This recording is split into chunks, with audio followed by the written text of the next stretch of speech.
પ્રાયોજક છે cancer healer centre, a new beginning. રાજકોટમાં સાબુ બનાવતી કંપનીમાં ભીષણ આગની ઘટના બની છે. નવાગામમાં આવેલ JK કોટેજ કંપનીમાં આગની ઘટના.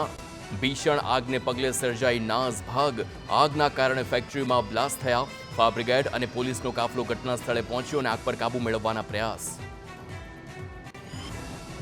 ફાયર વિભાગ દ્વારા મેજર કોલ જાહેર કરવામાં આવ્યો હતો. ફેક્ટરીમાં મોટા પાયે જ્વલનશીલ કેમિકલ હોવાની શંકાઓ.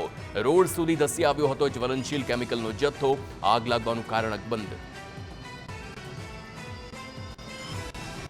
બાળકોમાં મોબાઈલનો વધુ ઉપયોગ, આંખની સમસ્યામાં સતત વધારો. મહેસાણા જિલ્લામાં શાળા આરોગ્ય તપાસમાં ચિંતાજનક આંકડાઓ સામે આવ્યા. આ વર્ષે 2,85,000 બાળકોની તપાસ કરવામાં આવી, જેમાં 5,000 જેટલા બાળકોને આંખના નંબર હોવાનો ચિંતાજનક આંકડો સામે આવ્યો. માયોપિયા એટલે કે દૂરની વસ્તુ ધૂંધળી દેખાવાની બીમારીનું પ્રમાણ સતત વધી રહ્યું છે, જેનું મુખ્ય કારણ મોબાઈલનો વધુ ઉપયોગ છે. બાળકોમાં મોબાઈલની લતના કારણે ઘરની બહાર નીકળવાનું પ્રમાણ ઓછું થઈ ગયું છે, જેના કારણે આંખની સમસ્યા વધી રહી છે.